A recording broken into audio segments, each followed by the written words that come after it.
Nitric acid, ये क्या है, नाइट्रोजन का बहुत इंपॉर्टेंट एक कंपाउंड है। और नाइट्रिक एसिड बनाने के पीछे मेन मेन मेन जो हाथ रहता है वो रहता है N2O5 का, ठीक है, N2O5 का। अब आपको कैसे पता चला कि N2O5 का है? एक तो इसके ऊपर लिखा था, और दूसरी बात ध्यान से देखिएगा, नाइट्रोजन का ऑक्सीडेशन स्टेट इसमें कोई बता सकता है? Sir 3 sir +3। ध्यान से, +5 +5 है, ठीक है। इसमें नाइट्रोजन का ऑक्सीडेशन स्टेट क्या है, ओ +5। सर वो N2O5 है सर। हाँ चलिए ठीक, देख लिया, ठीक है, ये +5। अब एक बार HNO3 में ऑक्सीडेशन नंबर बताएगा कोई नाइट्रोजन का?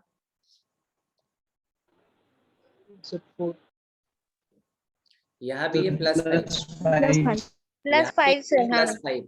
देख रहे हैं दोनों जगह नाइट्रोजन का ऑक्सीडेशन स्टेट सेम है।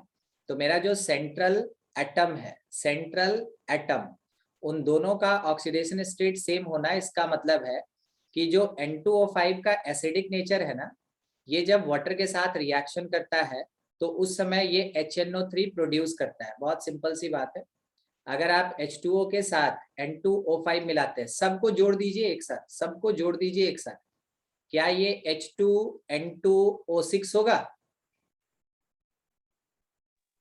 Yes sir.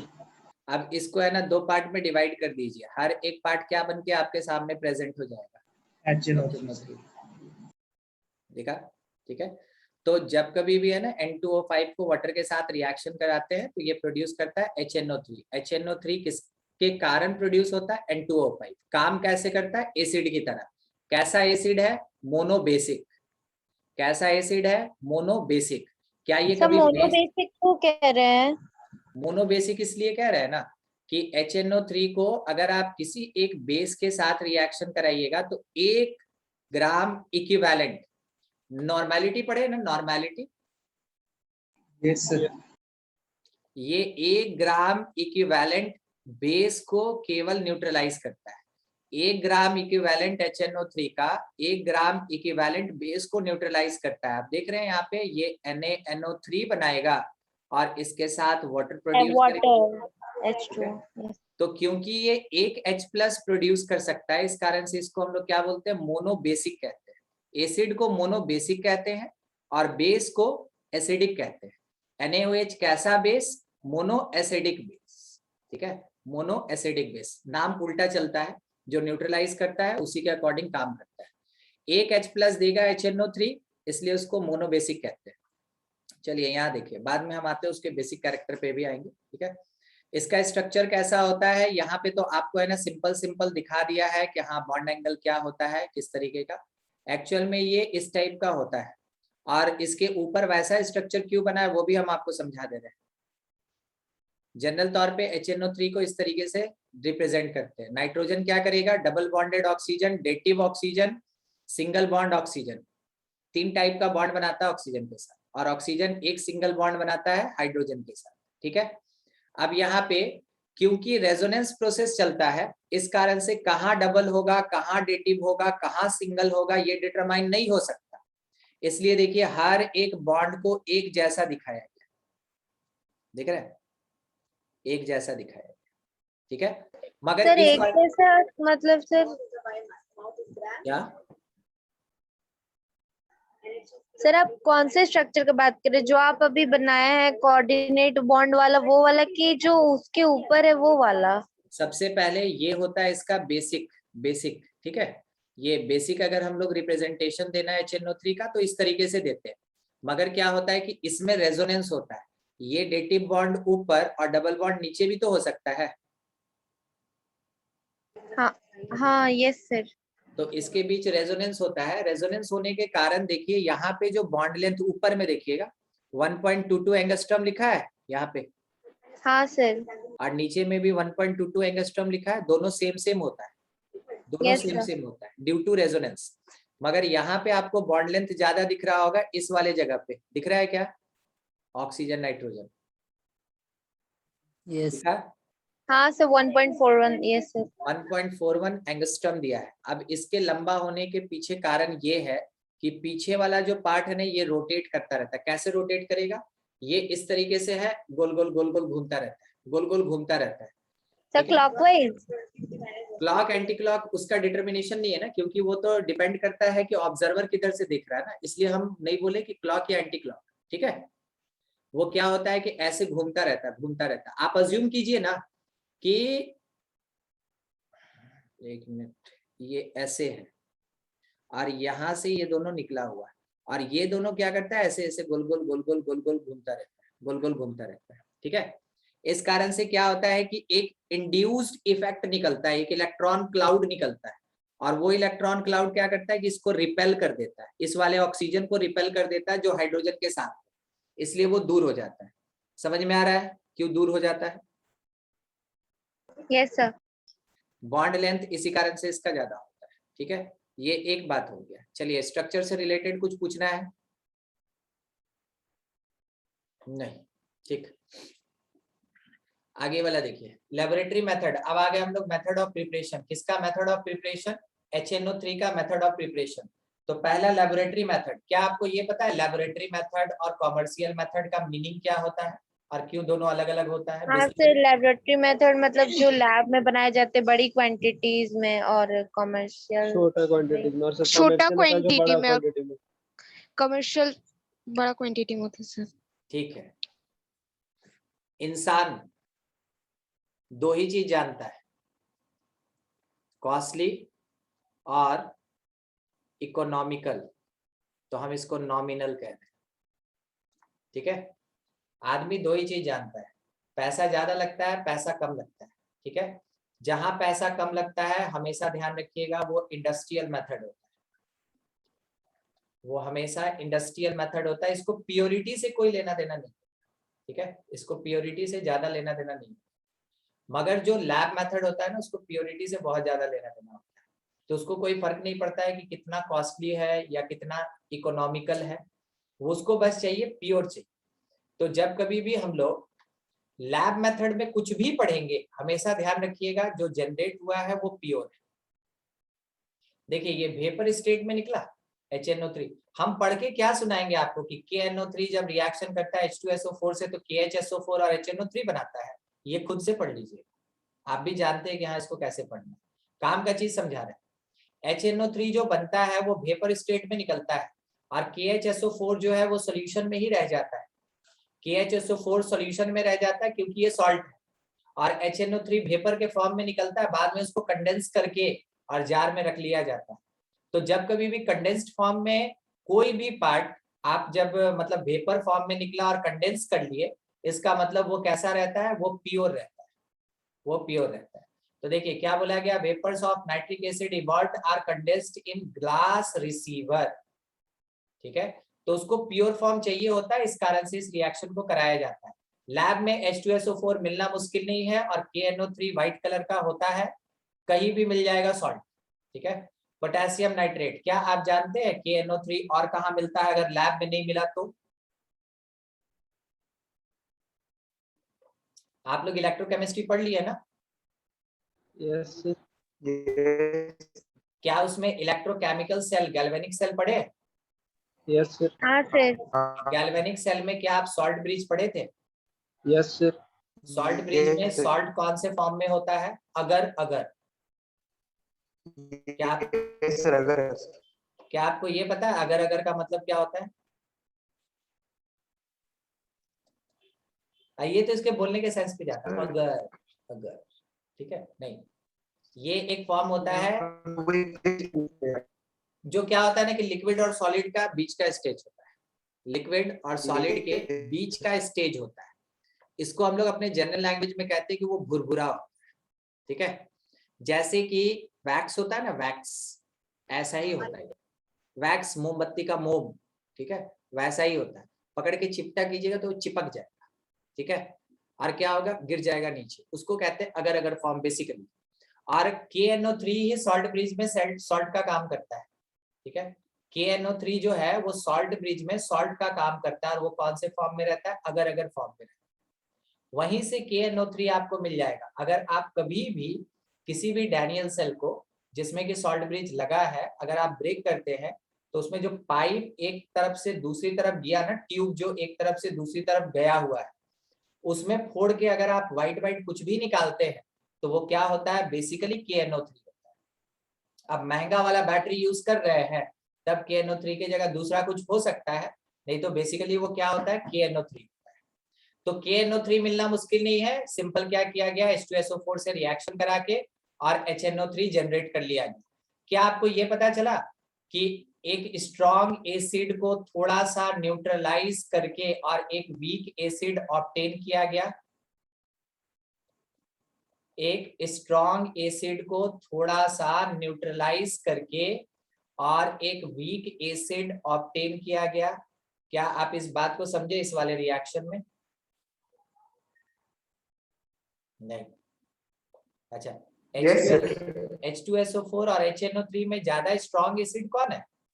H2SO4. H2SO4. तो ये जो स्ट्रॉन्ग एसिड है इसको न्यूट्रलाइज किया गया बाई सॉल्ट, और तब कहीं जाके इसके कंपैरिजन में एक वीक सर एसिड नाइट्रिक एसिड या सेलेस मतलब वीक एसिड, इससे इसके कंपैरिजन में एक वीक एसिड जनरेट किया गया। तो ठीक है, एसिड बनाने के लिए एसिड काम किया, मान लीजिए हमको वीक एसिड का काम है, हमको है ना थोड़ा मोड़ा एसिडिक नेचर चाहिए, तो हम H2SO4 लेके क्या करें? तो ये हो गया एक लैब का प्रोडक्शन। तो समझ रहे हैं ना, एक एसिड को यूज करके दूसरा एसिड इसीलिए बनाएगा ताकि वो उसका ना कुछ ऑब्जर्वेशन ले सके। तो ये काम केवल लैब में होता है, इंडस्ट्री में नहीं होता है ऐसा। इंडस्ट्री में है ना H2SO4 खरीदते खरीदते वो बिक जाएगा, कारण है कि इसका दाम ज्यादा होता है और HNO3 का दाम कम होता है। ठीक है, चलिए ठीक है, आपको समझ में आ गया होगा कि क्यों लैब मेथड में ऐसा थोड़ा बेवकूफी वाला टाइप का काम करता है। कारण क्या है कि साइंटिस्ट लोग वैसे भी थोड़ा सा कम ही होता है, समझे ना। यहाँ से वो लोग पैसा वैसा नहीं सोचता, वो लोग क्या सोचता है, काम होना चाहिए। ठीक है, अब आइए पैसे की बात करते हैं, इंडस्ट्रियल प्रिपरेशन। ठीक है, देख लिए प्रोसेस का नाम क्या किया गया, एनवायरनमेंट से N2 लिया गया, एनवायरनमेंट से ऑक्सीजन लिया गया, कोई खर्च नहीं। ठीक है, केवल कंप्रेसर में पैसा लगता है। इलेक्ट्रिक आर्क डाला गया और इलेक्ट्रिक आर्क इतना हाई टेम्परेचर जनरेट कर देता है। इलेक्ट्रिक आर्क जानते हैं, इलेक्ट्रिक आर्क किसको कहते हैं? No sir. No, sir. ठीक है, कभी ना कभी तो बिजली चमकते हुए देखे होंगे। Yes sir. Yes, sir. देखें सर. सबसे बेस्ट एग्जांपल ये अपने नेचर का इलेक्ट्रिक आर्क, और दूसरा एक तार दूसरे तार को बैटरी में कनेक्ट करके ऐसे ऐसे स्पार्क कीजिएगा। ठीक है, कौन सा वर्ड बोले हम? Spark sir. क्या आपको आर्क दिखा? यस। ठीक है, ये वही पार्ट होता है। बस हम लोग क्या करते हैं, थोड़ा सा छोटा सा चिंगारी जनरेट कर लेते हैं और खुश हो जाते हैं कि बस बस हो गया, हमको आ गया, अब हम इंजीनियर बन गए। ठीक है, कोई बात नहीं, जाने दीजिए, आदमी खुश होता है तो उसको मना नहीं करना चाहिए। ठीक है, तो वहां से जो आर्क जनरेट करते हैं ना, वही आर्क यहाँ प्रोड्यूस किया जा रहा है। मगर क्या ये उतना छोटा आर्क है? नहीं, ये देख रहे हैं 3000 degree centigrade, 3000 degree centigrade generate कर रहा है हीट, मतलब ये आर्क काफी बड़ा होगा। दूसरा, कभी इलेक्ट्रिक वेल्डिंग देखे? Electric welding, yes sir. वो आर्क के कारण ही होता है। वो इतना हाई टेम्परेचर जनरेट करता है ना कि मेटल तुरंत पिघल जाता है। जान रहे मेटल का नेचर कि वो तो जमना चाहता है, तुरंत सॉलिड बनता है, इस कारण से वेल्डिंग हो पाता है। ठीक है, वहां पे भी इलेक्ट्रिक आर्क ही काम करता है। ठीक, तो इलेक्ट्रिक आर्क के कारण है ना बहुत सारा रिएक्शन भी कराया जाता है, बहुत खराब भी होता है, अच्छा भी होता है। अगर बाय द वे इतना हाई वोल्टेज का इलेक्ट्रिक आर्क है, कोई छू ले तो उसके चांस ही नहीं है बचने का। ठीक है, इसलिए ये सब है ना जब इंडस्ट्री में किया जाता है तो या तो रोबोट से कराया जाता है, और नहीं तो एक ऑपरेटर केवल बैठा हुआ रहता है ऑपरेटर रूम में, बाकी काम दूसरी जगह पे होता है। ठीक है, तो कहाँ से लिया गया? एनवायरनमेंट से N2 लिया, एनवायरनमेंट से O2 लिया, और दोनों को मिला के NO बना दिया, उसके साथ कुछ हीट निकल गया। फिर NO का एनवायरनमेंट से ऑक्सीजन लेके ऑक्सीडेशन कराया गया, NO2 बन गया। NO2 को जब वाटर से रिएक्शन कराया गया तब वो HNO2 यानी नाइट्रस एसिड दे दिया और नाइट्रिक एसिड दे दिया। उसके बाद यहाँ पे भी नहीं छोड़ा गया, क्योंकि पैसा लगा है ना, तो HNO2 वेस्टेज ना हो जाए, तो HNO2 को वापस फिर से HNO3 में कन्वर्ट कर दिया जाता है। बाकी कोई भी चीज निकला तो ध्यान से देखिएगा, NO फिर से काम में आ जाता है पूरे रिएक्शन में। देखिए ये जो NO प्रोड्यूस हुआ है वो रिएक्शन में फिर से काम आता है, जो H2O प्रोड्यूस हुआ है ये रिएक्शन में फिर से काम आता है। तो इंडस्ट्री में बेसिकली कुछ भी वेस्टेज नहीं जाता है, क्योंकि पैसा लगा है और उसको क्या करना होता है कि उसको इकोनॉमिकल रेट के साथ प्रोडक्शन करना होता है। इस कारण से मेथड लंबा हो जाए कोई फर्क नहीं पड़ता, पैसा ज्यादा नहीं लगना चाहिए। ठीक है, ये होता है इंडस्ट्रियल प्रोसेस। दूसरा ओसवाल्ड प्रोसेस, आप इसका नाम पहले भी सुने होंगे जूनियर क्लासेस में जब पढ़े होंगे तो। ओसवाल्ड प्रोसेस, यहाँ पे ओसवाल्ड प्रोसेस में HNO3 का प्रोडक्शन किससे कराया जा रहा है? NH3 से। NH3 को यूज किया गया, अमोनिया को यूज किया गया, और किसका प्रोडक्शन हो रहा है? HNO3 का। NH3 को यूज करके HNO3 प्रोड्यूस करने वाला जो प्रोसेस होता है उसको कहते हैं ओसवाल्ड प्रोसेस। और ध्यान रखिएगा ये आपको याद रखना है लाइन बाय लाइन, ये इंपॉर्टेंट होता है। इससे इसके ऊपर वाला कोई क्वेश्चन नहीं आता है, इससे क्वेश्चन आता है, ये क्वेश्चन में रहता ही रहता है। मतलब मान लीजिए 70 to 80% चांस रहता है इसके क्वेश्चन के आने। ठीक है, और Oswald process, describe Oswald process, तो आपको ये पूरा स्टेप लिखना होगा, ये भी बताना होगा कि ये प्रोसेस में होता क्या है। तो समरी ये है कि ओसवाल्ड प्रोसेस में अमोनिया से नाइट्रिक एसिड का प्रोडक्शन किया जाता है इन 4 डिफरेंट स्टेप्स। बाद में आपको स्टेप 1 लिखना होगा कि अमोनिया का ऑक्सीडेशन कराया गया in presence of platinum at the temperature of 700 to 800 degree centigrade. ये प्रोड्यूस करके NO देता है, H2O देता है, कुछ हीट जनरेट होता है। सेकंड में अब एक बार थोड़ा सा रुकिएगा, ऊपर देखिए। तो क्या प्लैटिनम के बाद क्या लिखे? गॉस। देखिए यहाँ पे सर पहुंचे ना, कितने टेम्परेचर लिखे हैं? 300 से गॉस प्लैटिनम के बाद गॉस। नहीं टेम्परेचर कितने टेम्परेचर है? Temperature 200 700 to 800 degree centigrade. ओ ठीक है। देखिए यहाँ का स्टेप 2 आप देख रहे हैं, और एक बार यहाँ का स्टेप 2 देख लीजिएगा। दिख रहा है दोनों स्टेप 2 सेम है? Yes sir. और स्टेप 2 के आगे का प्रोसेस भी एक बार देख लीजिए, हम आराम से बैठे हैं, आप देख लीजिए। स्टेप 3 दोनों का मैच कीजिए, स्टेप 4 दोनों का मैच कीजिए, आपको कुछ दिखेगा। सेम है। सेम दिख रहा है। सेम है तो हाँ, बस फर्स्ट स्टेप केवल है ना डिफर करता है। ठीक है, बाकी सेकंड, थर्ड, फोर्थ सेम है। क्या किया गया? जो फर्स्ट प्रोसेस आर्क प्रोसेस था उसमें नाइट्रोजन को एनवायरनमेंट से लिया गया, और जो सेकंड प्रोसेस ओसवाल्ड प्रोसेस है इसमें अमोनिया जो है ये परचेज किया गया। ठीक है, ये परचेज किया गया। बहुत जगह क्या होता है ना कि फैक्ट्रीज जो होती है, इंडस्ट्री जो होती है, उसको गवर्नमेंट की तरफ से NOC नहीं मिलता। किस बात का NOC नहीं मिलता? आप मेरे एनवायरनमेंट का एक जरा कुछ नहीं यूज कर सकते। ठीक है, अगर उसको NOC नहीं मिला है तो वो एनवायरनमेंट का N2 नहीं यूज कर सकता। ठीक है, तो वैसे केस में वो क्या करता है, वो अमोनिया या तो प्रोड्यूस करवाता है या फिर परचेस करके लेके आता है। सस्ता मिलता है अमोनिया, तो जहां तहां मिल जाता है। आपको भी पता होगा अमोनिया कहाँ कहाँ मिलता है। नहीं,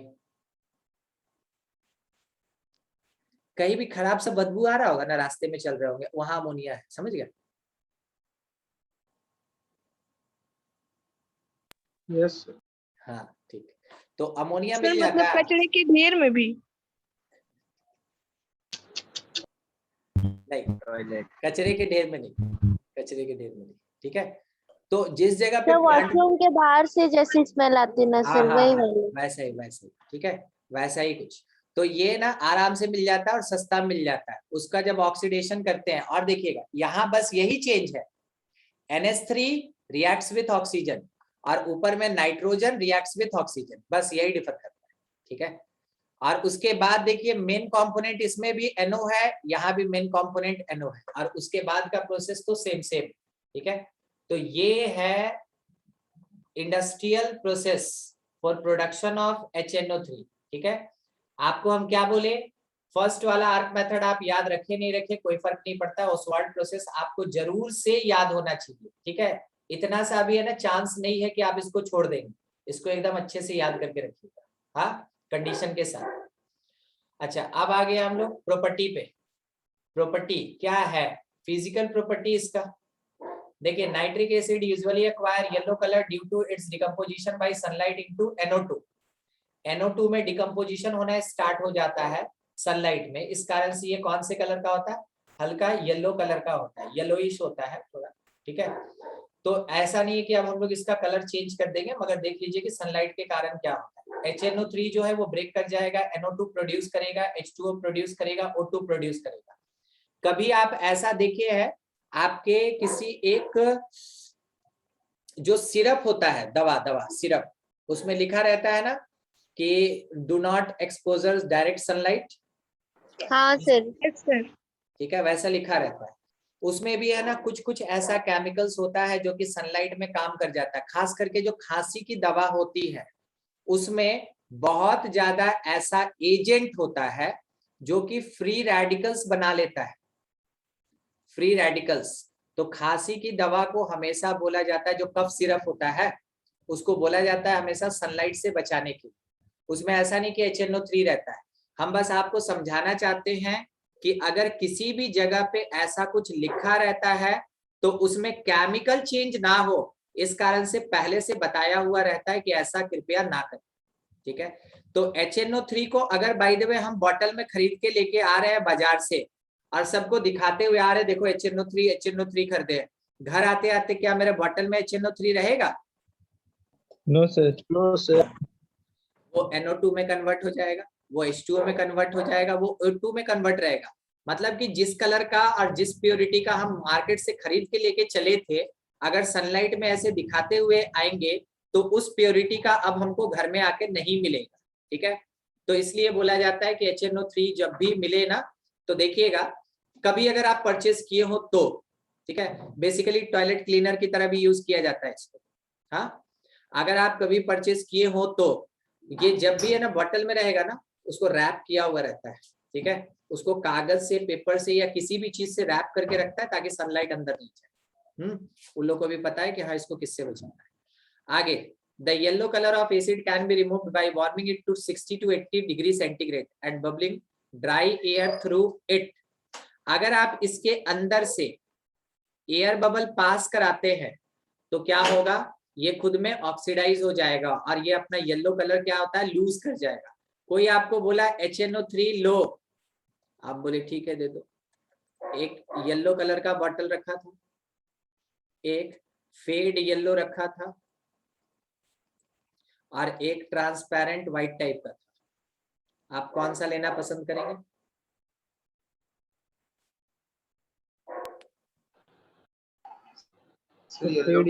येलो सर। येलो वाला, ये वाला मेरा प्योर है, समझ गए। कलर देख के भी पता लगाया जा सकता है कि दिया गया जो सामान है वो मेरा प्योर है या नहीं, ठीक है। चलिए उसके आगे और क्या लिखा, it has extremely corrosive action, ठीक है, on the skin and causes painful source. तो अभी आपको कहानी सुना रहे थे H2SO4 का, हाँ सर। बस Yes, ये भी वही काम करता है, ये भी वही काम करता है। क्या होता है ना कि HNO3 को बहुत ज्यादा डाइल्यूट करके, अभी बता रहे थे टॉयलेट क्लीनर की तरह बेचा जाता है। हाँ सर।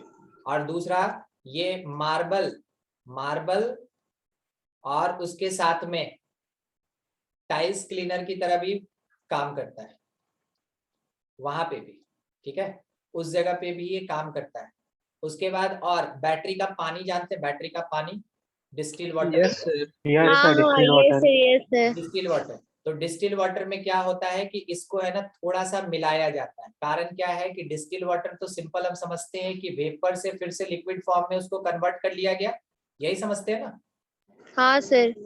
मगर कोई एक ब्रांड का अपना डिस्टिल वाटर बेच रहा, कोई दूसरे ब्रांड का डिस्टिल वाटर बेच रहा है तो वही ना, तो अलग अलग कहाँ होता है। देखिए कोई आपके सामने एक्सक्यूज क्या देगा, मार्केटिंग का जो भी बंदा है वो क्या एक्सक्यूज देगा आपको कि मेरा वाला डिस्टिल वाटर ले जाइए, बैटरी एकदम चकाचक चलेगा, जितना भी आपका है ना देता है बैकअप उससे 1.5 घंटा 2 घंटा ज्यादा बैकअप देगा। आप पूछिएगा क्यों, अब वो आपको समझाना स्टार्ट करेगा। आपकी जो बैटरी होती है उसके अंदर एसिड होता है, आपको ये पता, आप बोलिएगा हाँ। उसके अंदर वाटर होता है, आपको ये भी पता, आप बोलिएगा हाँ। वो बोलेगा जैसे जैसे वाटर है ना खत्म होता जाता है, क्या होता है, एसिड प्रेसिपिटेट के फॉर्म में नीचे बैठता जाता है, यानी एक्टिविटी कम हो जाता है, तो आप बोलिएगा हाँ। फिर वो बोलेगा अगर आपका एसिड कम हो गया, केवल पानी डालिएगा तो क्या आपका एसिड फिर से जनरेट हो जाएगा, आप बोलिएगा ना। तो वो क्या बोलेगा कि तब मेरा डिस्टिल वाटर लेके जाइए जिसमें हम आपको थोड़ा सा एसिड भी मिला के देते हैं, जिससे आपका जो एसिड का डेंसिटी है वो भी है ना मेंटेन रहेगा, और डिस्टिल वाटर का जो लेवल होना चाहिए वो भी मेंटेन रहेगा। आप बोले हाँ भैया एक काम करो 2 बॉटल पैक कर दो, सही है? नहीं समझे? सर हमको समझ नहीं आया सर। समझ गए सर। ठीक है, समझ गए सर। ये होता है साइंस पढ़ने वाला अगर कोई भी आदमी रहे ना, तो देखिए मार्केटिंग कितने जबरदस्त तरीके से करता है। सामने वाले को समझ में भी नहीं आएगा और वो है ना आराम से 2 बॉटल बेच के निकल गया जिसको 1 बॉटल चाहिए था। देखिए दीक्षा क्या होता है, आराम से समझाते हैं आपको। अब घरेलू मामला हो गया ये, देखिए। सर हम लोग भी खोल देख दो तो। मान लीजिए आपके घर में बैटरी है, ठीक है दीक्षा? हाँ सर। इस बैटरी के ऊपर नॉब्स लगा रहता है, आप देखे होंगे, उसमें वाटर लेवल चेक हाँ करते हैं। हाँ यस सर। कुछ दिन के बाद क्या होता है कि ये वाटर लेवल थोड़ा नीचे आ जाता है। आपकी बैटरी में एसिड भी है और उसके साथ ये वाटर भी है, सही है? ये दोनों है जब आप खरीद के लाए। अब क्या हुआ कि जो वाटर था वो धीरे धीरे क्या है बाहर निकल गया, तो वाटर लेवल कम हो जाता है। वाटर लेवल कम हो गया तो एसिड भी तो कम हो गया। हाँ यस सर। अगर आप केवल इसमें वाटर डालिएगा तो क्या एसिड का लेवल बढ़ जाएगा? नहीं सर, नहीं, एसिड भी डालना पड़ेगा। एसिड भी डालना पड़ेगा। तो अलग से आप एसिड परचेस करने जाइएगा, आपको एसिड नहीं देगा, क्योंकि जिसके पास लाइसेंस होता है एसिड केवल उसी हाँ को हाँ देता है। हाँ यस सर। ठीक है, तो आपको तो देगा नहीं। अब क्या हुआ कि जिसके पास लाइसेंस था एसिड का भी वाटर का भी, वो क्या किया कि जो डिस्टिल वाटर था उसके अंदर थोड़ा सा एसिड मिला दिया HNO3, और आपको बोल के बेच रहा है डिस्टिल वाटर, मगर उसमें वाटर और एसिड दोनों है। आप अपने बैटरी में डाले, आपके बैटरी का आउटपुट बढ़ गया, तो आप बोलिएगा ना किस वाली कंपनी का डिस्टिल वाटर अच्छा होता है। हाँ यस सर। तो यही काम किया जाता है। HNO3 जो है ना वो बैटरी का पानी में भी बहुत बहुत माइनर फॉर्म में रहता है। ऐसा नहीं कि आप हाथ पे गिरा लीजिएगा तो जल जाएगा, ऐसा कुछ नहीं होता। हाँ, मगर बैटरी के अंदर का पानी अगर छलक के बाहर निकल गया तो समझ लीजिए वो कुछ ना कुछ करके जाएगा। बैटरी में पानी डाल रहे हैं कोई दिक्कत नहीं, बस अंदर से पानी बाहर नहीं आना चाहिए। अंदर से पानी अगर बाहर आ गया ना वो कंसंट्रेटेड फॉर्म में होता है, और अगर आपके मार्बल पे गिर गया तो उस जगह पे व्हाइट व्हाइट पैचेस छोड़ देगा वो। ठीक है, व्हाइट व्हाइट हाँ सर, हाँ सर, अभी कुछ हाल ही फिलहाल में मेरे पापा डाले थे तो ना पूरा जमीन जो है ना वो पानी पूरा बह गया और पूरा सफेद सफेद हो गया था। तो ये हो जाता है। ये इसलिए होता है, कारण क्या है कि HNO3 जो है ना वो मार्बल क्लीनर भी होता है, ठीक है, और वो टाइल्स क्लीनर भी होता है। तो इन सब को है ना बहुत ज्यादा इंडस्ट्रियली यूज किया जाता है, खास करके टॉयलेट क्लीनिंग पर्पस के लिए, खास करके। ठीक है, टॉयलेट और बाथरूम क्लीनिंग पर्पस के लिए। आप कभी हार्पिक यूज किए? हाँ सर। ब्लू वाला कि रेड वाला? सब ब्लू सर। हाँ, ब्लू वाला। आप अगर उसको कहीं डाल के देखिएगा और वहां से है ना क्या होगा, झाग बनना स्टार्ट हो जाता है, देखिएगा। अगर आप इसको डालते हैं ना तो वहां से झाग बनना स्टार्ट हो जाएगा। कहाँ डालिएगा? जहां पे आपका टाइल्स, जहां आपका टाइल्स थोड़ा सा गंदा हो आप उस जगह पे डालिएगा, तो देखिएगा वहां से झाग बनना स्टार्ट हो जाएगा। ठीक है, तो ये जो झाग बनता है ना ये क्या करता है कि अंदर का जो केमिकल बॉन्ड है उस वाले गंदगी का, उसको क्या करता है ये ब्रेक कर देता है और रिएक्शन करना स्टार्ट कर देता है। उसके अंदर भी एसिड होता है, हार्पिक के अंदर भी एसिड होता है। बचपन में पापा हम लोग के घर में है ना लेके आते थे एसिड, उनको मिलता था जहां वो वर्क करते थे वहां से एसिड मिलता था, महीने में 1 बॉटल वो लेके आते थे, हम लोग को समझाते थे, दिखाते थे और कैसे काम करता है वो भी करवाते थे। और साथ में सर कौन सा एसिड लाते थे? यही HNO3 उनको मिलता था डाइल्यूटेड, और उनको जो मिलता था वो 20% बाई वॉल्यूम लिखा रहता था।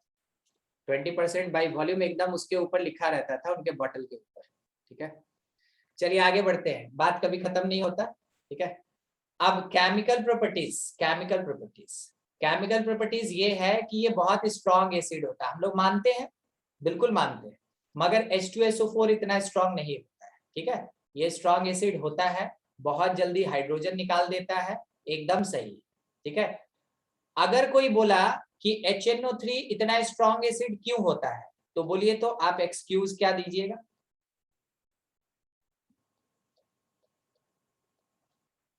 नहीं बता, सर आसानी से H+ रिलीज कर देता होगा। नहीं तो वो तो सब एसिड करता है ना, वो तो HCl भी करता है प्लस, वो तो HI भी करता है प्लस। देखिए, जब भी आपसे किसी एसिड के स्ट्रेंथ के बारे में सवाल करे, आप उस एसिड में से H+ हटा दीजिए। H+ हटा दीजिएगा तो जो रिमेनिंग पार्ट होता है ना, that is called conjugate base. आपको पता है? यस हाँ सर। सर। उसको कॉन्जुगेट बेस कहते हैं। जो कॉन्जुगेट बेस बनेगा, अगर वो स्टेबल हो गया तो इसका मतलब एसिड मेरा स्ट्रॉन्ग था। कॉन्जुगेट बेस अगर आपका स्टेबल हो गया, इसका मतलब एसिड आपका स्ट्रॉन्ग होगा। तो यहाँ पे अगर आप ध्यान दें तो क्या आपको रेजोनेंस दिख रहा है? देखिए, ये सर अगर रेजोनेंस तो हो जाएगा सर, ये यहाँ पे आएगा तो उसके बगल वाला ये डबल drop बॉन्ड किया शिफ्ट तो हो बगल वाला जाएगा। यहाँ उठ गया, जिसके कारण आपको दिखा N डबल बॉन्ड O, और यहाँ पे सिंगल बॉन्ड O- और यहाँ पे डेटिव O। सही है, तो ये जो रेजोनेंस प्रोसेस अगर हो रहा है तो रेजोनेंस स्टेबलाइज्ड हो गया मेरा कॉन्जुगेट बेस। मेरा जो कॉन्जुगेट बेस है वो रेजोनेंस स्टेबलाइज्ड हो गया, और अगर कॉन्जुगेट बेस स्टेबल है तो इसका मतलब है कि एसिड कैसा होगा? स्ट्रॉन्ग एसिड होगा। क्या आपको बात समझ में आई? अगर किसी एसिड के बारे में ये सवाल पूछ दे तो आप कैसे प्रूफ करके देंगे उसको? हाँ सर। ठीक है, ये कॉज लिखने के लिए आता है, तो ध्यान रखिएगा कि आपको प्रूफ कैसे करना है। अब ये इनऑर्गेनिक का पार्ट नहीं है, ये ऑर्गेनिक में आपको है ना एसिडिक और बेसिक नेचर जो पढ़ाया जाता है GOC में, उसी में ये बताया जाता है। ठीक है, चलिए आगे का चीज। इट एग्जिबिट, यहाँ पढ़ रहे हैं, it exhibit usual properties of acids. जैसे एसिड बिहेव करता है वैसे ये बिहेव करता है। It reacts with basic oxides. किसका ऑक्साइड बेसिक होता है? Sir metal oxide. Metal oxide. जितना भी मेटल ऑक्साइड है सब का सब बेसिक कैरेक्टर का होता है। ठीक है, तो it react with basic oxides, साथ ही साथ कार्बोनेट्स, साथ ही साथ बाइकार्बोनेट, और उसके साथ हाइड्रोक्साइड, फॉर्मिंग करस्पॉन्डिंग सॉल्ट। तो बेसिक ऑक्साइड का नेचर कैसा? बेस की तरह। कार्बोनेट भी बेसिक कैरेक्टर का होता है, आपको पता है, और बाइकार्बोनेट भी बेसिक कैरेक्टर का होता है। नहीं पता? Yes sir. आप कभी Yes, इनो का नाम सुने? इनो हाँ सर। हाँ सर। कब यूज सर। करते हैं? एसिडिटी हो जाता है सर तो तब। एसिडिटी होना इसका मतलब है कि मेरे पेट में जो है ना एसिड का क्वांटिटी बढ़ गया है। सही है बायोलॉजी? यूटिलाइज करने के हाँ लिए। सर। ठीक है, अगर आप उसमें इनो डाल देते हैं तो पता है क्या होता है? ये बेसिक कैरेक्टर का होता है, ये बेस होता है। ठीक है, ये और ये बेस अंदर वाले एसिड को न्यूट्रलाइज कर देता है, जिसके कारण हम लोग को तुरंत रिलीफ मिलता है। कितने सेकंड में? 5 सेकंड, है ना, लिखता नहीं है ऐड में 5 ये सेकंड। झूठ मूठ का सर होता नहीं है बट हम हाँ सर, बहुत ही कम एकदम इफेक्ट दिखाता है। अच्छा तो मार्केटिंग कर रहा है तो बोलेगा नहीं। तो वो खैर कब, हाँ वो एडवर्टाइज कर रहा है, सर राहुल बोला ना सर, वो भी वही है। खैर कोई बात नहीं, जाने दीजिए। मान लीजिए अगर आपके घर में इनो नहीं है और आपको एसिडिटी हो गया तो क्या कीजिएगा? नींबू पानी। नींबू पानी सर उसमें तो और एसिड होता है सर, वो तो कहाँ होता है? एसिडिटी बढ़ा देगा ना जाके नहीं सर। यूज करना चाहिए, उसमें और एसिड होता है। बेकिंग सोडा, ठीक है, यस। बेकिंग सोडा जो होता है उसको आप थोड़ा सा है ना पानी में बस घोल के पी लीजिए, वो आपको सबसे ज्यादा रिलीफ देगा, इनो से भी ज्यादा। सर लेकिन वो तो बिटर टेस्ट का होता है ना सर। तो थोड़ा सा 1 गिलास पानी में डाल दीजिएगा, तो इतना भी तो टेस्ट नहीं ना खराब हो जाएगा। हाँ सर तब तो ठीक है। हाँ ठीक है, 1 गिलास में क्या करना, थोड़ा सा एकदम इतना सा, ठीक है, बस उतना डाल के घोल के पी जाना है। तो बेकिंग सोडा किसकी तरह बिहेव करता है? बेस की तरह। बेस की तरह। और आपको इसका फॉर्मूला पता है? Na2CO3 NaHCO3 से NaCO3। ओ सॉरी NaCO3 हाँ। चलिए ठीक। आप वॉशिंग सोडा का बोल दिए। ठीक है, बेकिंग और वॉशिंग दोनों आपको यहाँ पे दिख रहा है, बेकिंग और यहाँ पे आपको दिख रहा है वॉशिंग। कार्बोनेट और बाइकार्बोनेट दिखा क्या? यस हाँ सर सर। ठीक है, ये भी बेस की तरह बिहेव करता है। हाइड्रोक्साइड के बारे में तो हम लोग जानते हैं, इससे अच्छा बेस तो आज तक बना ही नहीं। ठीक है, तो सब का सब बेस है, रिएक्ट कर रहा है किसके साथ? एसिड। तो एसिड के साथ वैसे भी बेस रिएक्ट करेगा तो हमेशा क्या बनाएगा? सॉल्ट बनाएगा। सॉल्ट और वाटर। सॉल्ट। तो देखिए सॉल्ट और वाटर, सॉल्ट और वाटर, सॉल्ट और वाटर। ठीक है, तो यहाँ पे कैल्शियम ऑक्साइड, ये क्या है? बेसिक कैरेक्टर का मेटल ऑक्साइड है। HNO3 से रिएक्शन किया, कैल्शियम नाइट्रेट और उसके साथ water release. Sodium carbonate, by sodium carbonate या सिंपल सोडियम कार्बोनेट, ये क्या कर रहा है? HNO3 के साथ रिएक्शन करके सोडियम नाइट्रेट बना रहा है, H2O और CO2। अच्छा, यहाँ पे CO2 क्यों बाहर निकल गया?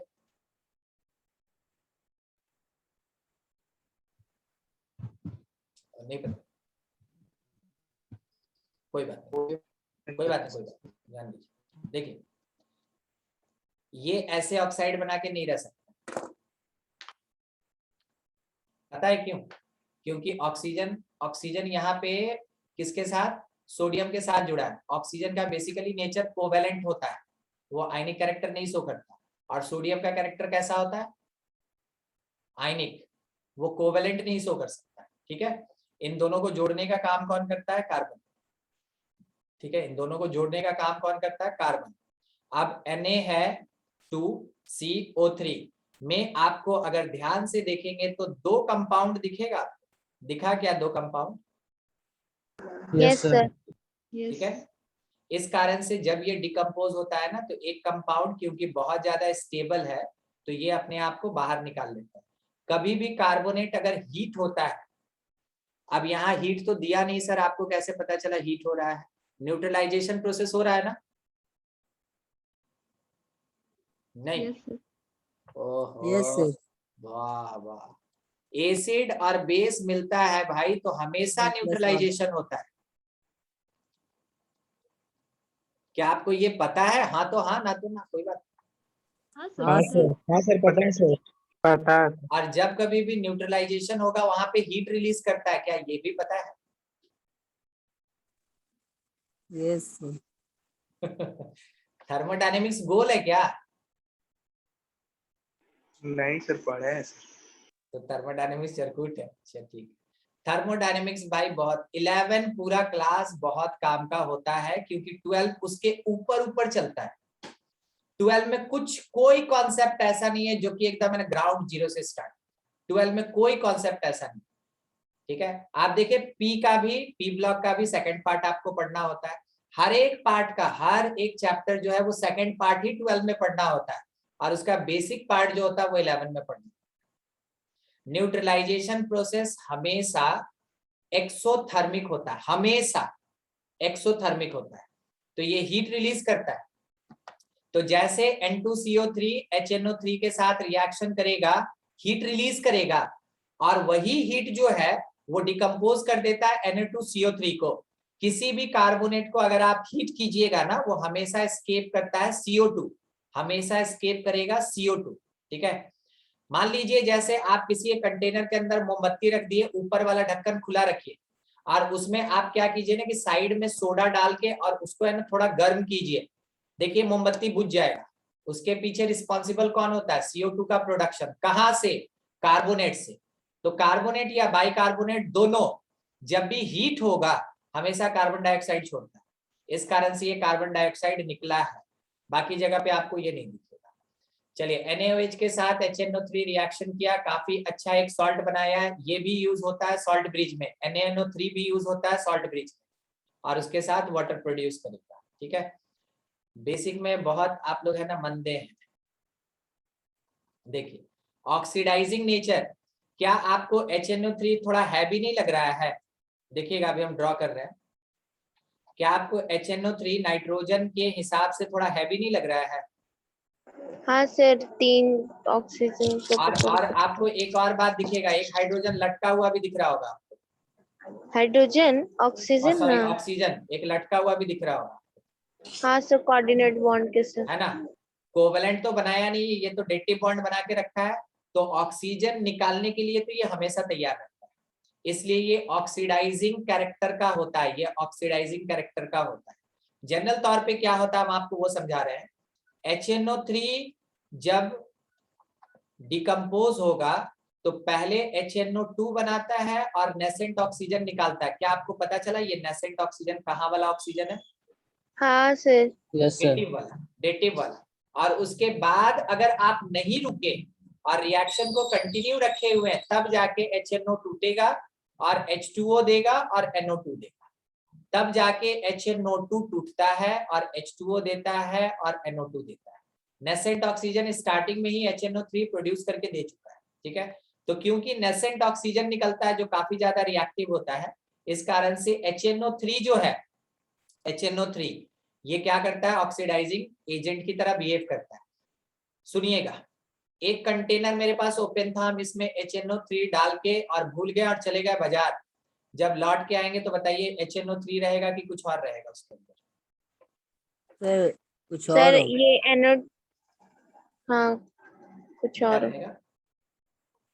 सर, HNO2 और ये सर डिपेंड और करता है रहेगा। सर, वो सनलाइट HNO2 रहेगा, ऑक्सीजन तो उड़ गया ना दीक्षा। हाँ हाँ ये सर, वो ऑक्सीजन उड़ गया। ऑक्सीजन उड़ गया और कंटेनर में केवल क्या बचा हुआ रह जाएगा, HNO2 बचा हुआ रहेगा, HNO2। ठीक है। HNO2 बचा हुआ रह जाएगा। क्या किसी को कोई दिक्कत है?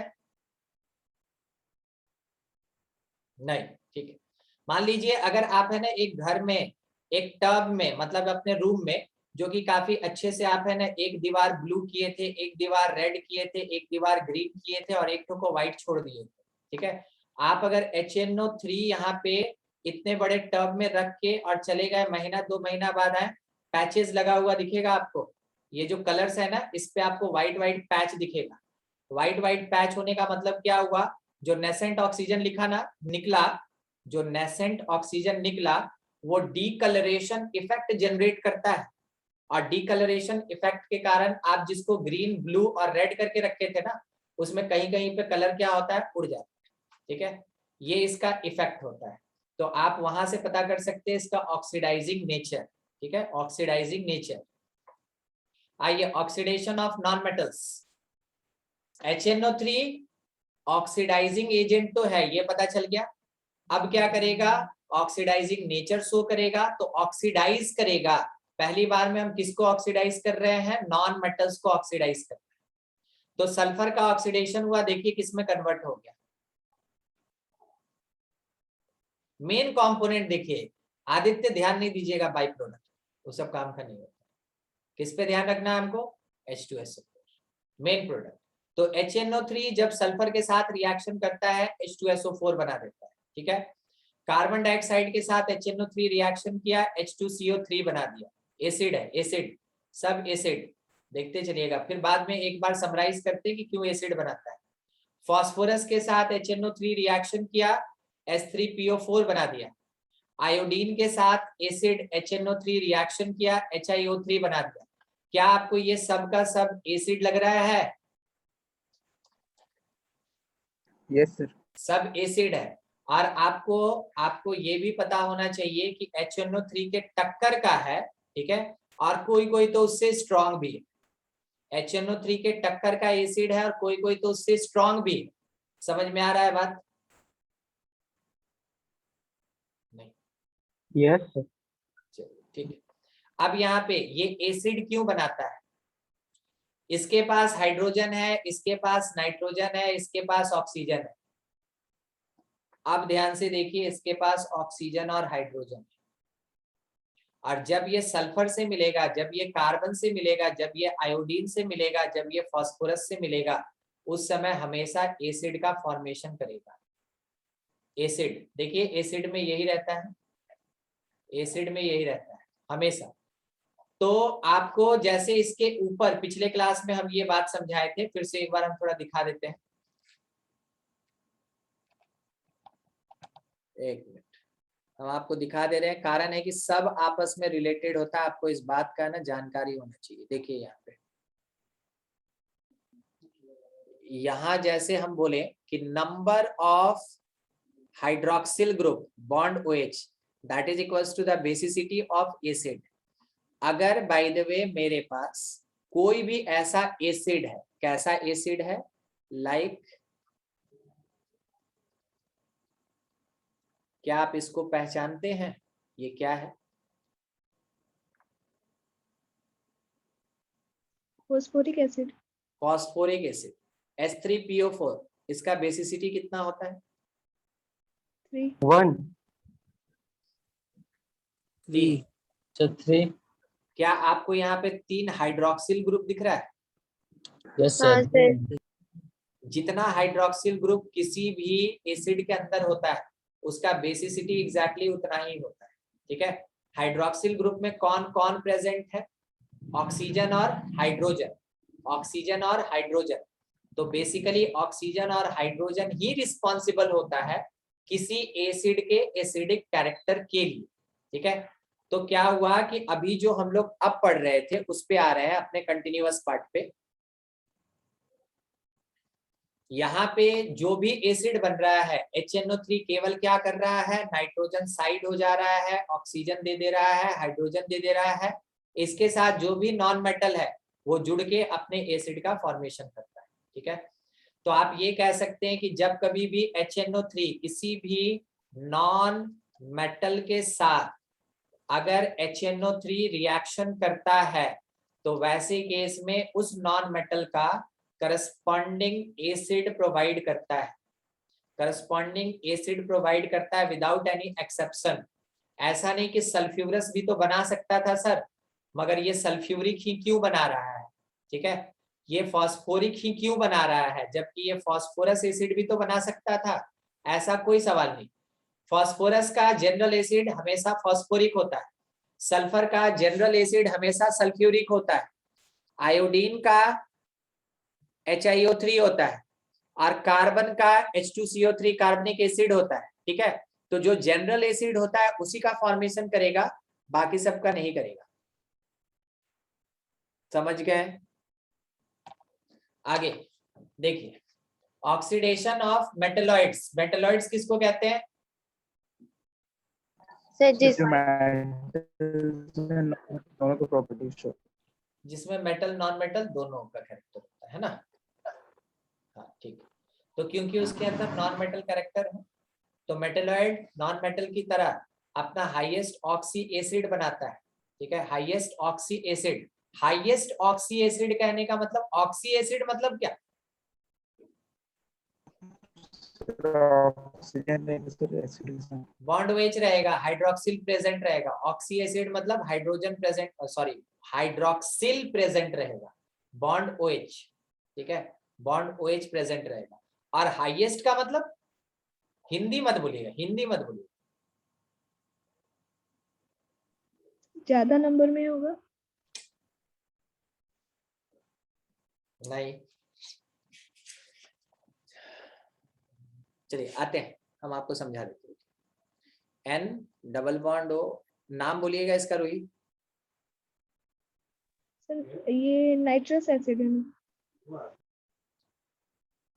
और ये नाइट्रिक एसिड। एकदम सही आप बोल रहे हैं। ठीक है, थोड़ा सा और हेल्प कर दीजिएगा। नाइट्रोजन का यहाँ ऑक्सीडेशन बताइए तो, यहाँ पे नाइट्रस में +3। और नाइट्रिक में +5। ठीक, +5 होता है।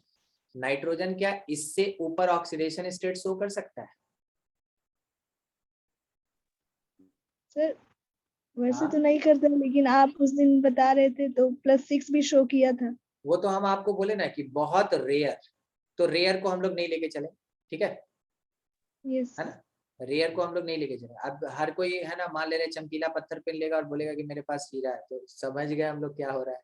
ठीक है, वही बात है। तो यहाँ पे मान लीजिए अगर हम लोग जनरल पे बात करें तो जनरल तौर पे नाइट्रोजन मैक्सिमम ऑक्सीडेशन स्टेट क्या देगा? +5 का। ठीक है, इसको कहेंगे highest oxy acid of nitrogen. समझे क्या? हाईएस्ट ऑक्सी एसिड नहीं? हाँ सर। Yes sir. ठीक है, तो जो हाईएस्ट ऑक्सी एसिड होता है ऑफ किसी का भी नॉन मेटल ही बेसिकली, क्योंकि एसिड तो यही बनाएगा, non metal, are those in which non-metal present in its highest oxidation state,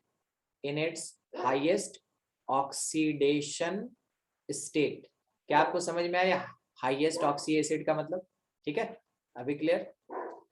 चलिए देखिए, Yes. ये अभी हम आपको क्या बोल रहे थे ना, इसके ऊपर थोड़ा सा और हमको डिस्कशन करना है इसके ऊपर। यहाँ पे आप H2SO4 में सल्फर का कोई ऑक्सीडेशन स्टेट बताएगा? H2SO4 में सल्फर का +6 +6। सल्फर का मैक्सिमम ऑक्सीडेशन स्टेट 6 ही होता है। कार्बन का, नीचे वाले में कार्बन का, कार्बनिक में +4 +4। कार्बन का मैक्सिमम 4 ही होता है। यहाँ फास्फोरस का, फास्फोरिक में +5 +5। फास्फोरस का मैक्सिमम 5 ही होता है। यहाँ आयोडिक में आयोडीन का सर +5 सर। +5 प्लस कितना? 5 सर। +5 सर। मगर आयोडीन जो है ना वो +7 का बना नहीं सकता। +7 वो एक ही जगह पे केवल शो करता है, इस कारण से इसके साथ दिक्कत है। आपको पता है ना IF7 में आयोडीन +7 शो करता है। Yes sir. ठीक है, तो ये फ्लोरीन के साथ ही ये काम कर सकता है और किसी के साथ नहीं कर सकता। तो माना जाता है कि ये अपना मैक्सिमम यहाँ शो कर रहा है कितना? +5।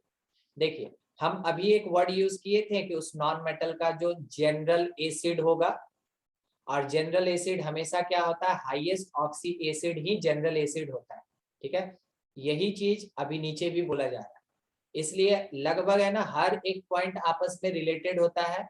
ऊपर जैसे जैसे समझते चलेंगे, नीचे का पार्ट आपके लिए उतना आसान होता चलेगा। ठीक है, तो यहाँ पे वही बात कहा गया कि एकदम नॉन मेटल की तरह मेटेलॉइड भी क्या करेगा? अपना हाईएस्ट ऑक्सी एसिड बनाएगा। तो यहाँ सबसे पहले यूज में आया आर्सेनिक, और वो बना के रख दिया H3AsO4। ठीक है, अब उसके बाद एंटीमनी अगर हम लोग यूज किए, ये बना के रख दिया H3SbO4, और टीन यूज किए, ये बना के रख दिया H2SnO3। ऑल डिपेंड्स किसका फॉर्मूला कैसा होता है? On oxidation state. Sn का ऑक्सीडेशन स्टेट यहाँ कोई बोलेगा? +4 +4। और वैसे भी है ना मेटेलॉइड के लिए क्या होता है? वेरिएबल ऑक्सीडेशन स्टेट रहता है। इसलिए आप एंटीमनी का यहाँ बता सकते हैं +5 सर। और आर्सेनिक का।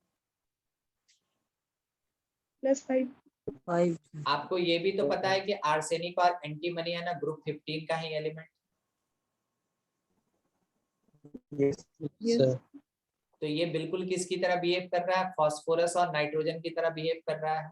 ठीक है, तो ये अपने हाईएस्ट स्टेट में जाके क्या कर रहा है कि अपना एसिड प्रोवाइड कर रहा है।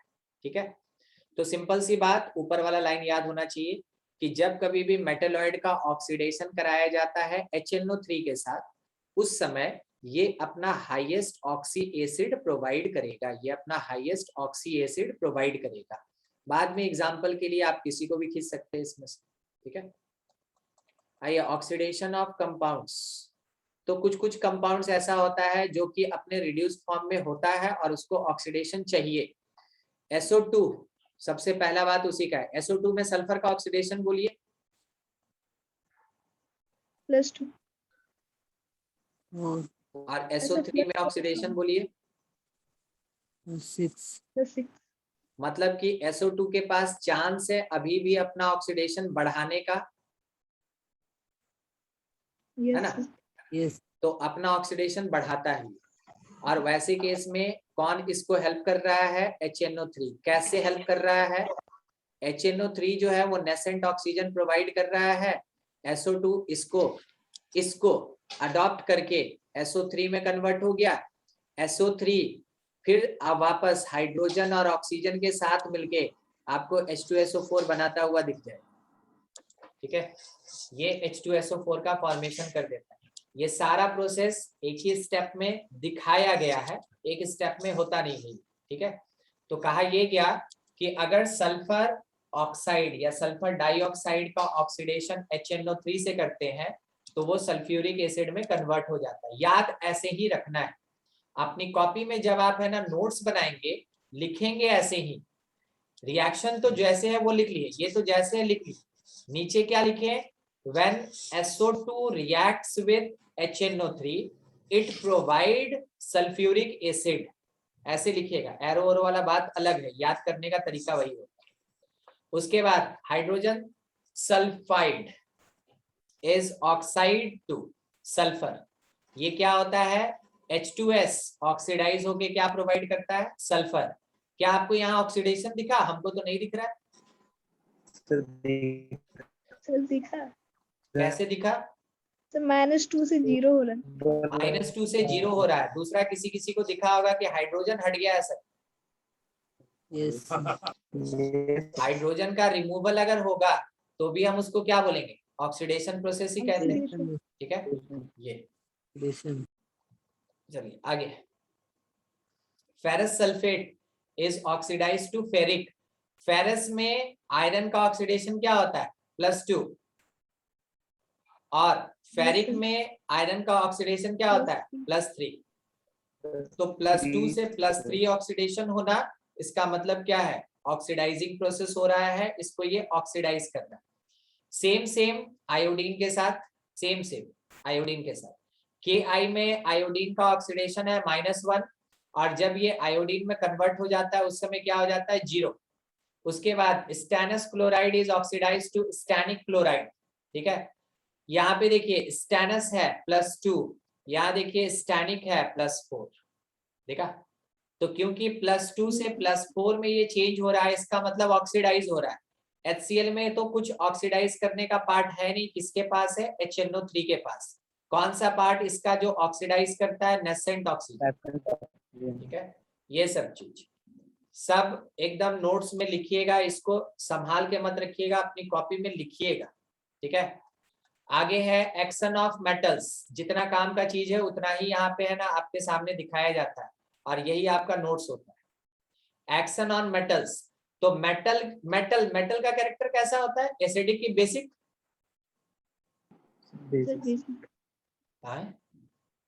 एसिडिक एसिडिक होता है सर।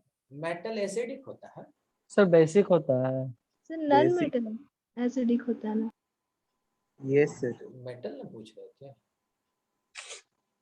मेटल बेसिक कैरेक्टर का होता है। ठीक है, जिसको नहीं पता कोई बात नहीं, कोई बात नहीं, मान लेते हैं। ठीक है, हम लोग को 2021 क्या नहीं दिखा सकता है? जरूर दिखा सकता है। देखिए सुनिएगा, आप फिर से एक बार पूछेंगे, गैल्वेनिक सेल पढ़े हैं?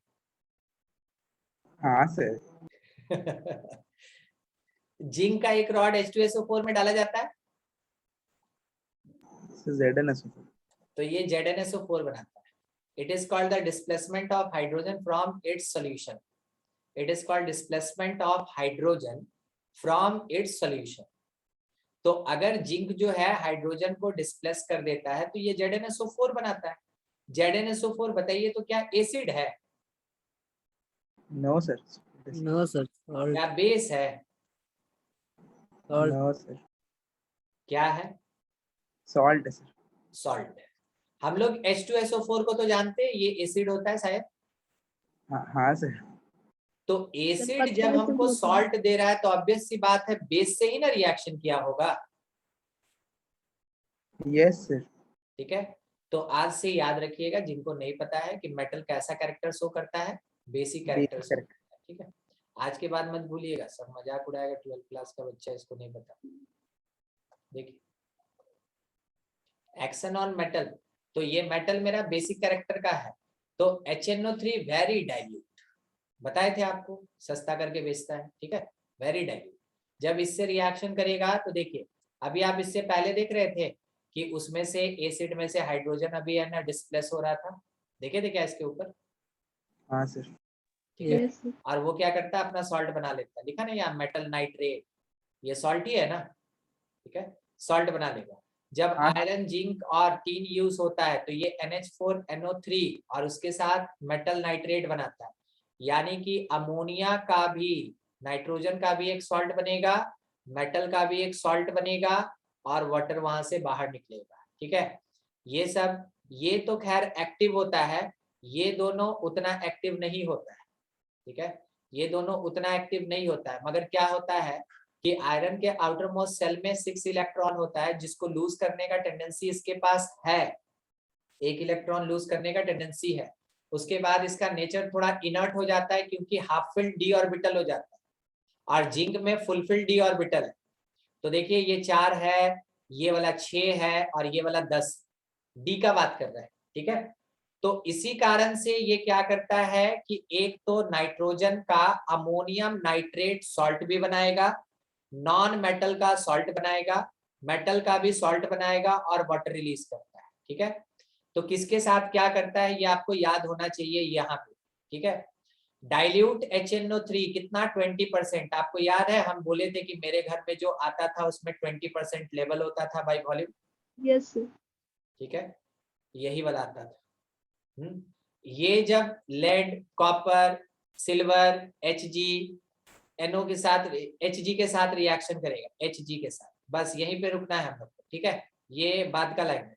तो मेन प्रोडक्ट क्या बनाएगा, NO बनाएगा, मेटल नाइट्रेट सॉल्ट दिया, वाटर देगा।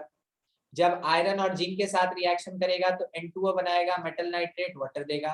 टीन के साथ रिएक्शन करेगा, NH4NO3 बनाएगा और SNO3O2, वही है, मेटल नाइट्रेट ही है, ठीक है, वही बना रहा। और कंसंट्रेटेड 70% एंड ऊपर, ये जब रिएक्शन करेगा तो देखिए आपको NO2 दे रहा है, कोई बताएगा हो क्या रहा है यहाँ पे, कौन सा पार्ट है जो हमको जरूर देखना चाहिए, बाकी सब तो कॉमन कॉमन चल रहा है।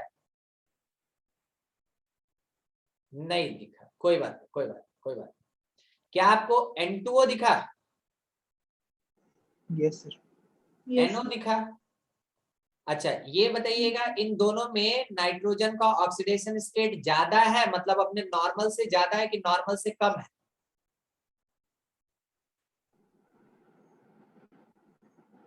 नहीं, नॉर्मल से कम है।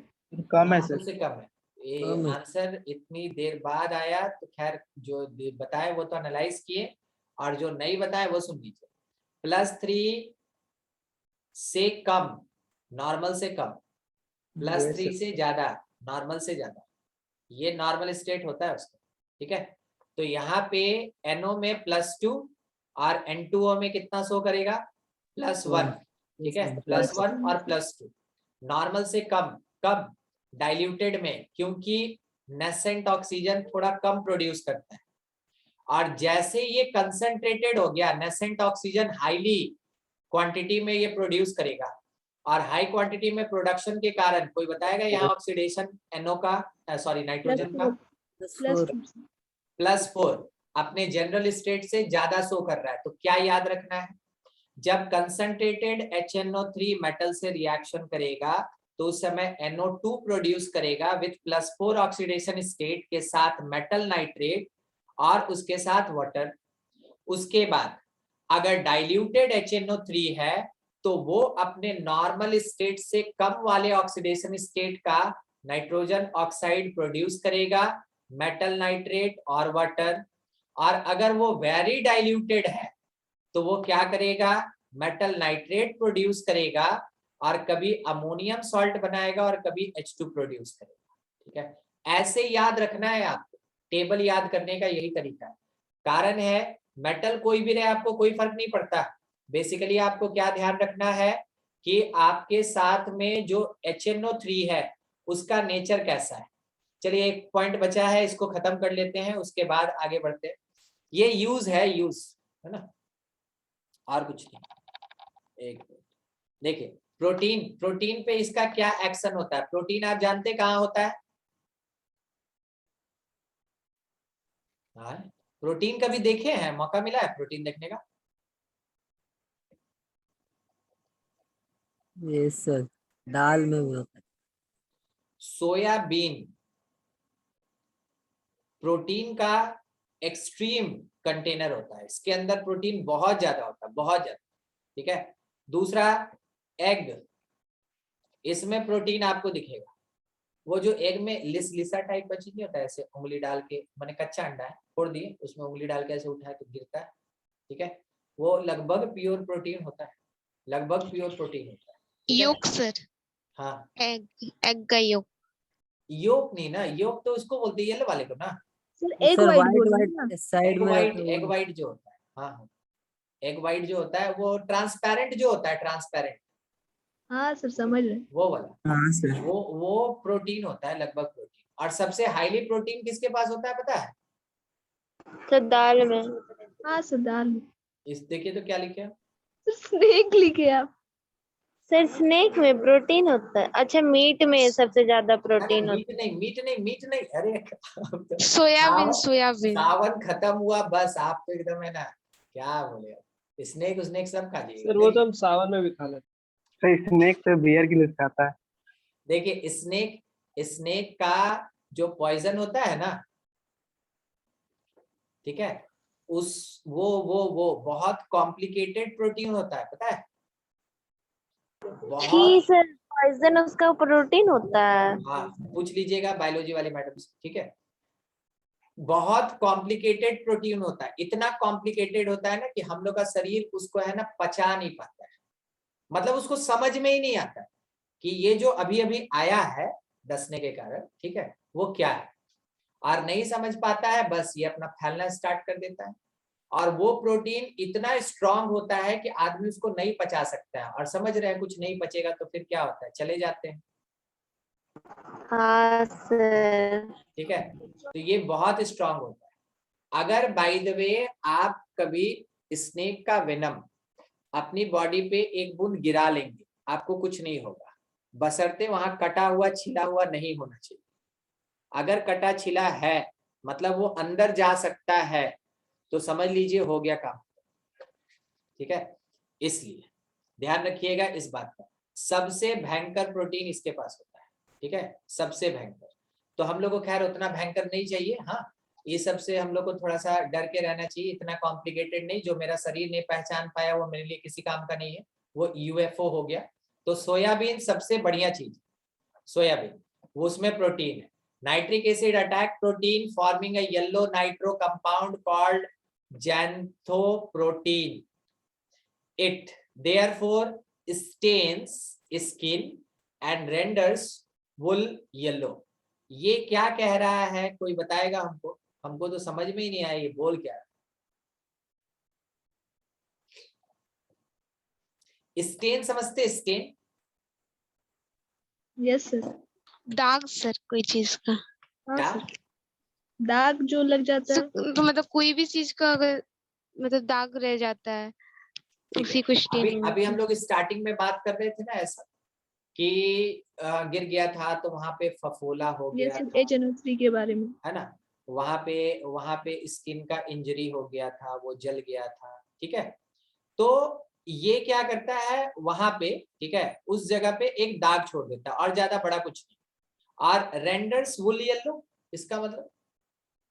सर वैसे रेंडर का मतलब तो एक होता है स्टॉप करना किसी चीज को, और भी हो सकता है, लेकिन हमको यही पता था।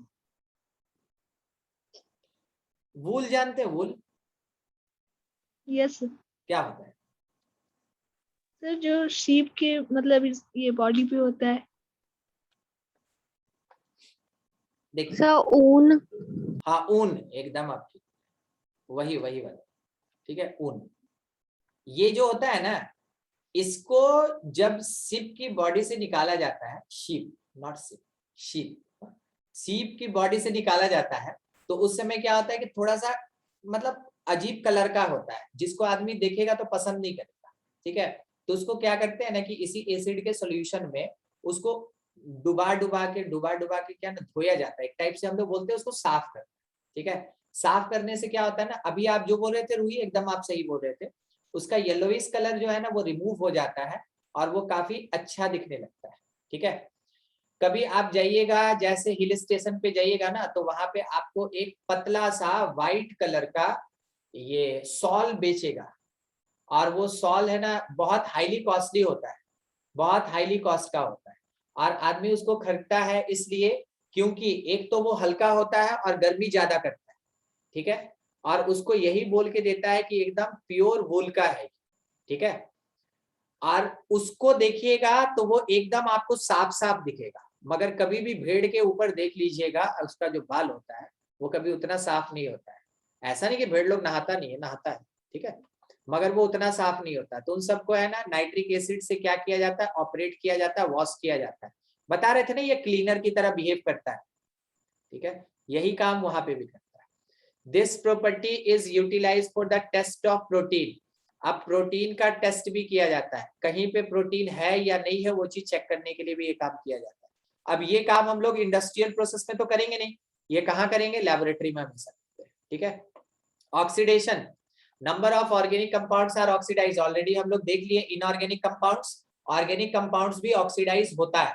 ठीक है, sawdust catches fire when nitric acid is poured on it।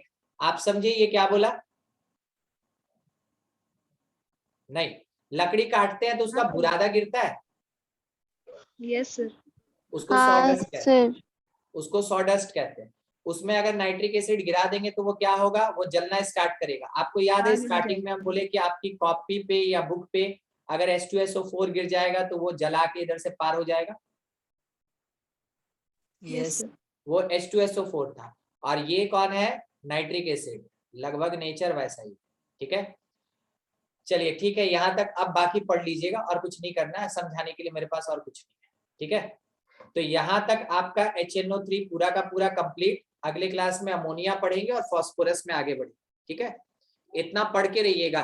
देखिए मेरे पास केवल एक्सप्लेनेशन होगा इनऑर्गेनिक का, इसमें हम कुछ रिएक्शन बता नहीं सकते, जो ऑलरेडी हो चुका है बस उसको हम लोग को पढ़ते रहना। और आपको क्या करना है, इनऑर्गेनिक का मतलब आपको याद करना है, जितना याद रहेगा उतनी आसानी से क्वेश्चन बनेगा, और नहीं तो नहीं बनेगा। ठीक है, इसलिए थोड़ा ध्यान रखिए, अच्छे से इस पे पढ़ाई कीजिएगा। ठीक है, और नोट्स बना रहे हैं,